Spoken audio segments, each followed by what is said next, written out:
because right now I haven't been like, I heard that Jay-Z got in the Illuminati. He's black. And I'm still out here grinding when I could be a part of this large group of controlling elitist Jews. And I just got left out. Laura, how do I get into your sphere? Well, I need a better connection because I don't know, the leaders of the elder leaders, they need to square me away with my back payments, because if we are supposed to be getting paid, I am seriously overdue in some back pay because well, the payments have not hit my bank account. So either Mossad is slipping or perhaps they got the wrong routing number. I have no idea, but I don't know where these payments are. The Jews are going to pay late and then they're going to negotiate a deal. That's what's happening 100% of the time. They're just trying to negotiate. It's a negotiation tactic. I want to tell you. I'm told we're very good at it. I'm told that we are the best, believe me, at negotiating. Have you ever done business with an Indian? No, they are good. They are amazing. Speaking of Indians, whatever happened with that H-1B debate? So you were big on the H-1Bs, right? No, I was super against the H-1B visas. Big on being against it. I was criticizing the big tech executives, and I was criticizing the appointment and the Trump administration of an Indian immigrant by the name of Sriram Krishnan, who got appointed to work with David Sachs under the AI czar department. That's what he is. He's the AI czar. And Sriram Krishnan got brought on to go work with him. So I was criticizing the fact that this individual who has barely been a citizen in our country, who was voting and was donating, I should say, to President Trump's detractors a month before the presidential election, how this individual was appointed to go work in the Trump administration. Because one of my biggest criticisms is, I love President Trump, but there's a vetting crisis. There was a vetting crisis on his campaign. And there's a vetting crisis now in the White House, and nobody really, nobody wants to address the elephant in the room. But I mean, every single time I post anything, the question is, oh, how come you're not working in the Trump administration? Or, oh, how come they don't have you doing research or vetting? And it's a really good question, right? It's a really good question because, and again, I'm not trying to be disrespectful when I say this because I love President Trump, but there's serious deficiencies in the administration when it comes to vetting. And so anytime I say things like this, there's people who obviously don't like me who work for the president. Some of them do, some of them don't, who then run and cry and they say, oh, Laura Loomer's attacking you, sir. And the reality is I'm not attacking President Trump, right? So if I wanted to attack him, I would allow for the vetting crisis to just go totally unnoticed, right? Speaking of noticing, I would not be doing so much noticing, but I have this ability to notice a lot of the deficiencies when it relates to vetting as it pertains to the legal cases or the staffing of his own administration or some of the appointees. And I don't know if it makes some of the people who work for him feel inferior because they're supposed to be getting paid to do this. And they're clearly missing really key, important facts, and they're screwing up with vetting. I don't know. I don't know if it's professional jealousy or it's a form of resentment because they don't have some of these people, right? Not all of them, because there are some very good people who work for the president, but there's also some people there who, without naming names, I mean, we all know who, shouldn't be there, right? So there's a lot of people, just like in the first administration, who shouldn't be there.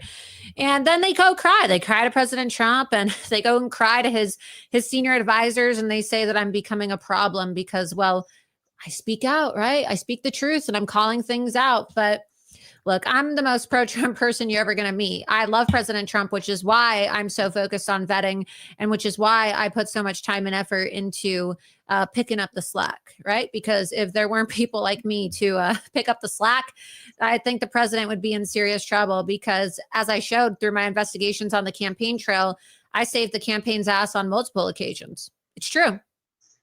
I just wish that the people that notice so hard would notice that you go to bat for America, you stand against the H-1Bs taking American jobs, you are denied a position like chief of, the press secretary in Trump's administration for going so hard for the American people, and some of the people in the Trump administration not liking it and keeping you out.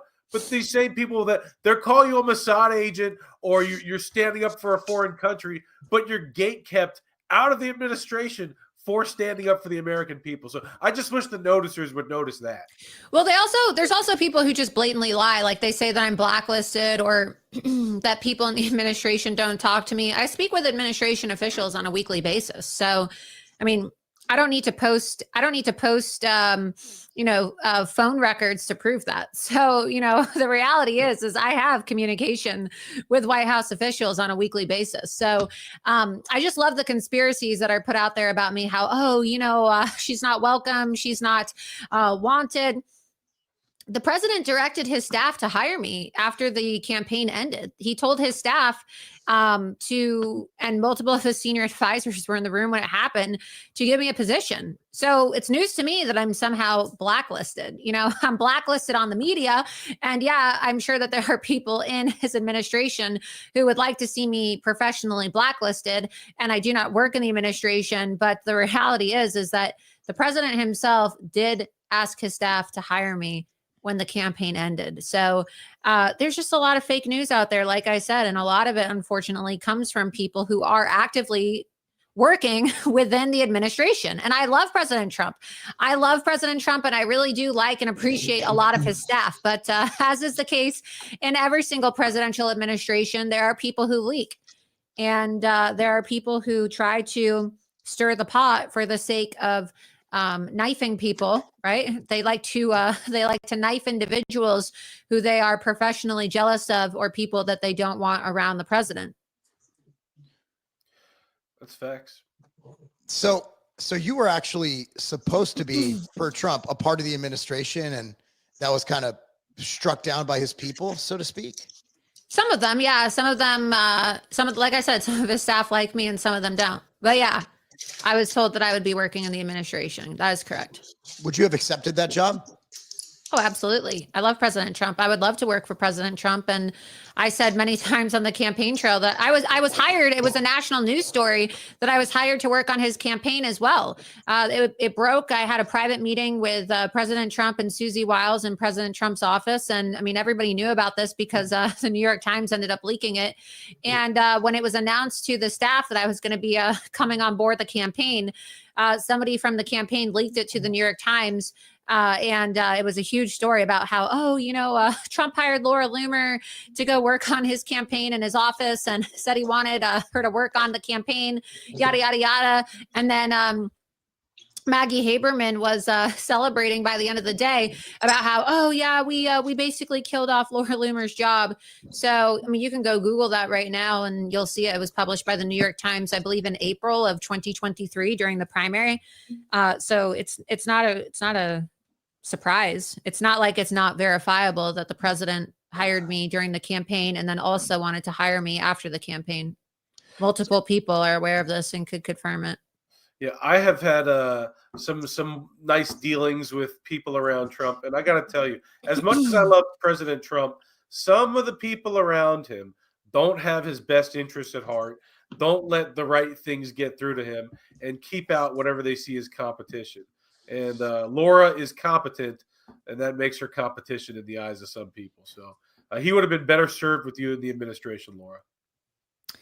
Yeah, and look, like I said, I like a lot of his staff. I really like Susie Wiles personally. I get along with her very well, but and so I don't have any criticisms of Susie. So there are other staffers though who work for the president who, for some reason, they have issues with me. But then they love like spreading lies about me. They spread lies about Susie. They spread lies about President Trump and the other advisors. And I'm just sitting here laughing because the people who they mention and say that are the people that don't want me around are people who I actually have great relationships with.